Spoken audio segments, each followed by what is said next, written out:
Bloch तलबा की बाजियाबी का केस निगरान वज़ीर आज़म अनवारुल हक काकड़ आज इस्लामाबाद हाई कोर्ट में पेश होंगे। वज़ीर आज़म का ख़ुसूसी सिक्योरिटी स्क्वाड अदालत पहुँच गया।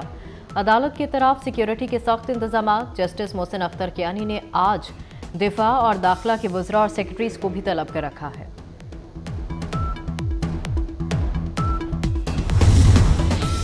नौमुंतखब वज़ीर आला सिंध सैयद मुराद अली शाह की वज़ीर आला हाउस आमद। मुराद अली शाह को वज़ीर आला हाउस आमद पर गार्ड ऑफ ऑनर पेश किया गया। वज़ीर आला सिंध सैयद मुराद अली शाह को पुलिस के चाको चौबंद दस्ते ने सलामी पेश की।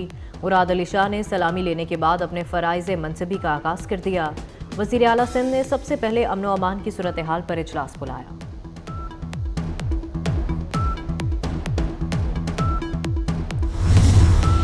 खैबर पख्तूनख्वा असम्बली इजलास आज 11 बजे होगा। नौमुंतखब अरकान हल्फ उठाएंगे। नामजद वज़ीर आला अली अमीन गंडापुर ने सुन्नी इत्तेहाद कौंसिल में शमूलियत इख्तियार नहीं की। अली अमीन गंडापुर आज़ाद हैसियत से हल्फ उठाएंगे। ANP का आज 2 बजे खैबर पख्तूनख्वा असम्बली के बाहर एहतजाज का ऐलान। तेज़ हवाएं कराची पहुंच गई। 1 मार्च को कराची में बादलों के बरसने का इम्कान। महकमा मौसमियात के मुताबिक मुल्क में जुमेरात से मगरबी हवाओं का सिस्टम शिद्दत पकड़ेगा। इस्लामाबाद, रावलपिंडी और मरी में तेज़ बारिशें होंगी। लाहौर, सियालकोट, नारोवाल, गुजरांवाला और फैसलाबाद में बादल बरसेंगे। बलूचिस्तान और खैबर पख्तूनख्वा में भी अब्रे करम बरसेगा। बलाई इलाकों में बर्फबारी होगी।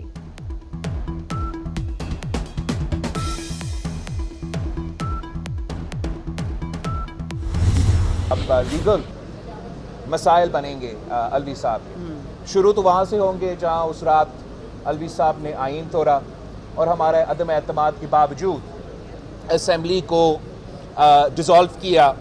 और अब जबकि कॉन्स्टिट्यूशन में क्लियरली लिखा हुआ है कि हर हाल में आपने ये 29 फरवरी तक असम्बली को समन करना है और आरिफ अलवी साहब आइन को तोड़ते हुए आइनी जो उसका फ़र्ज़ है वो उस पर ना अमल करते हुए असम्बली को नहीं बुलाया तो वो भी एक और मुकदमा होगा। आरिफ अलवी पर आइन शिकनी के 2 मुकदमात होंगे। बिलावल भुट्टो ने खबरदार कर दिया।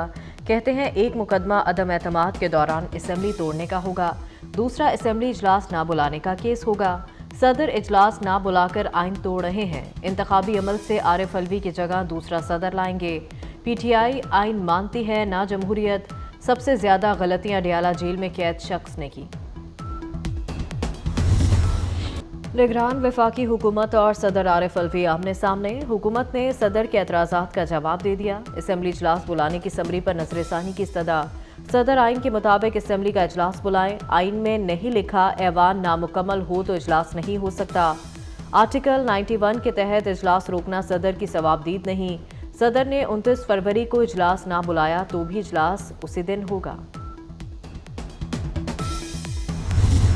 अगर सदर साहब एक दफ़ा फिर आइन शिकनी करना चाहते हैं तो वो समन ना इशू करें और असम्बली को अप्रूव ना करें। जाहिर है कि उसका मतलब ये होगा कि वो नहीं चाहते कि इजलास हो। लेकिन आइन बड़ा क्लियर है, assembly shall meet on the 21st day following the day on which a general election to the assembly is held unless sooner summoned by the president. Ishaq Dar के भी आरिफ अलवी पर वार। इजलास ना बुलाकर सदर फिर आइन तोड़ना चाहते हैं। आइन से खिलवाड़ खेलकर कोई अच्छी मिसाल कायम नहीं की जा रही। इलेक्शन के 21वें दिन असम्बली इजलास होना ही होना है। पीपल्स पार्टी से मिलकर सदर और स्पीकर को मुंतखब करेंगे। चाहते हैं JUI विफाक में भी साथ चले। ऐसी जमात जिसने इंतखाबात में हिस्सा नहीं लिया और अगर लिया तो अवाम ने उसे रिजेक्ट कर दिया और उसे एक सीट भी नहीं दी सुन्नी इत्तेहाद पाकिस्तान को। अब वो कहते हैं कि हमें कुछ आज़ाद लोगों ने ज्वाइन कर लिया है, लिहाजा हमें भी मखसूस नशिस्तें दी जाए। ये ना आइन में इसका कहीं गुंजाइश है और ना ही जो इलेक्शन एक्ट और उसके रूल्स हैं उसमें गुंजाइश है। सुन्नी इत्तेहाद कौंसिल की मखसूस नशिस्तें खतरे में। नून लीग, पीपल्स पार्टी और MQM की सुन्नी इत्तेहाद को नशिस्तें देने की मुखालफत। इलेक्शन कमीशन ने 6 दरखास्तों को यकजा कर दिया। आज फिर समाअत होगी। फारूक नाइक ने कहा सुन्नी इत्तेहाद कौंसिल ने एक भी सीट नहीं जीती। आजम ताडर ने कहा कि आज़ाद अरकान को मिलाकर कैसे मखसूस नशिस्त दे सकते हैं। मखसूस नशिस्तें नून लीग को दी जाए।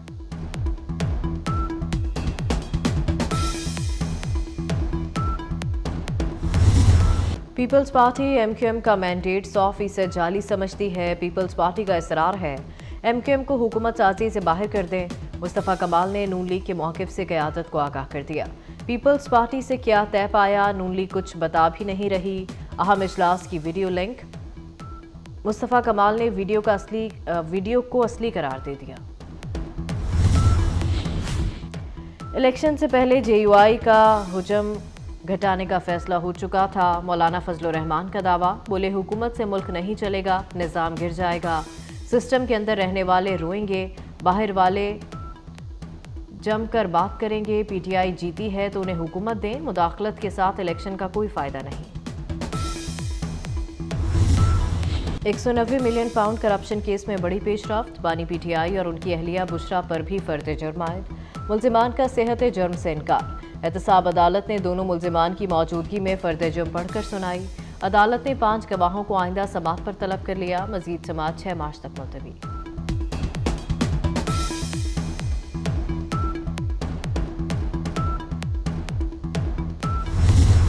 मैं सैयद मुराद अली शाह सबके दिल से हल्फ उठाता हूँ कि सबके दिल से हल्फ उठाता हूँ कि मैं खुलूस नीयत से पाकिस्तान का हामी और वफादार रहूँगा, इस्लामी जमहूरिया पाकिस्तान के आईन और कानून के मुताबिक, और हमेशा पाकिस्तान की खुदमुख्तारी, सालमियत, इस्तेहकाम, बहबूदी और खुशहाली की खातिर अंजाम दूंगा। अल्लाह ताला मेरा हामी और नासिर हो और मेरी रहनुमाई फरमाए, आमीन। मुराद अली शाह ने बतौर वज़ीर आला सिंध का हल्फ उठा लिया। गवर्नर सिंध कामरान टिसोरी ने हल्फ लिया। तकरीब में चेयरमैन पीपल्स पार्टी बिलावल भुट्टो, फरियाल तालपुर समेत अहम शख्सियात की शिरकत। मुराद अली शाह हैट्रिक करने वाले पहले वज़ीर आला हैं। बलूचिस्तान और केपी असम्बली के इजलास आज होंगे। दोनों असम्बलियों में मुंतखब अरकान हल्फ उठाएंगे। खैबर पख्तूनख्वा में स्पीकर मुश्ताक गनी अरकान से हल्फ लेंगे। बलूचिस्तान में स्पीकर जान जमाली अरकान से हल्फ लेंगे।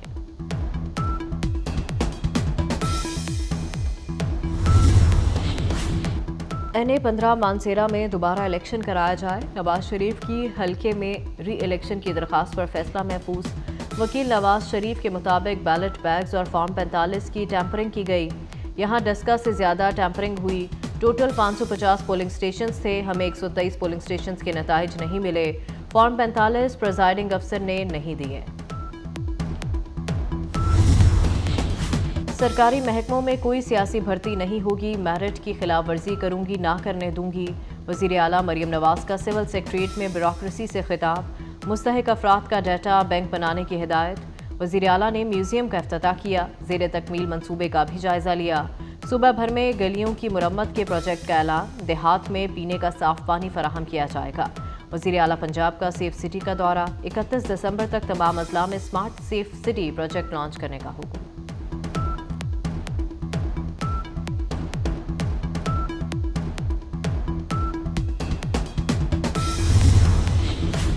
पंजाब असम्बली का इजलास आज 11 बजे तलब। स्पीकर मलिक मोहम्मद अहमद खान सदारत करेंगे। सप्लीमेंट्री ग्रांट्स की मंजूरी ली जाएगी। पंजाब काबीना की तश्कील 2 मराहिल में होगी। पहले मरहले में 16 वजीर बनेंगे। नून लीग से 13, काफ लीग से 2 और IPP से 1 वजीर होगा। दूसरे मरहले में 7 से 10 वज़रा को काबीना का हिस्सा बनाया जाएगा। पीपल्स पार्टी दूसरे मरहले में काबीना में शामिल होगी। अली हैदर गिलानी, नीलम जब्बार और रईस नबील शामिल होंगे।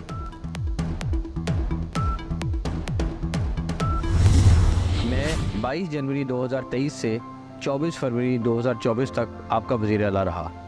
इस दौरान जो काम किए उनकी मैं आपको तफसील आज बताऊंगा। जो काम हुए उसमें पूरे सूबे में 25% क्राइम रेट का नीचे दाना, तकरीबन 100 से ज़ायद खिदमत मराकज़ का क़याम, सर्विसेज हॉस्पिटल की रेनोवेशन का काम, Gangaram hospital Lahore, Sheikh Zayed hospital Rahim Yar Khan, Allama Iqbal memorial hospital Sialkot, Punjab dental hospital Lahore की तमीर नौ। आज के दिन पे हम 900 अरब का सरप्लस छोड़ रहे हैं। मैंने और मेरी पूरी टीम ने नेक नीयती और ईमानदारी के साथ इस पूरे अरसे में डिलीवर करने की कोशिश की है। पाकिस्तान पाइंदाबाद। मोहसिन नकवी ने पंजाब को बदल दिया। 22 जनवरी 2023 से 24 फरवरी 2024 का सुनहरा दौर। पंजाब में 100 से ज़ायद खिदमत मराकज़ कायम हुए। कंप्यूटराइज्ड हाईटेक 5 स्टार होटल जैसे मराकज़ बनाए। 13 माह में पंजाब में जुराइम की शरह में 25% कमी, 737 थाने तब्दील कर दिए। तारीख में पहली बार थानों को ज़मीन अलॉट हुई। 10 साल बाद पुलिस को गाड़ियां मिली। 100 से ज़ायद सरकारी अस्पताल अपग्रेड हुए। पंजाब का पहला कैंसर केयर अस्पताल मनावा में बनाया। तेज़ रफ्तारी से तरक्याती मंसूबों की तकमील, underpass, flyover, expressway, ring road शामिल। पंजाब की पहली प्लास्टिक रोड की तामीर हुई। लाहौर में पाकिस्तान का पहला बायोगैस प्लांट बना।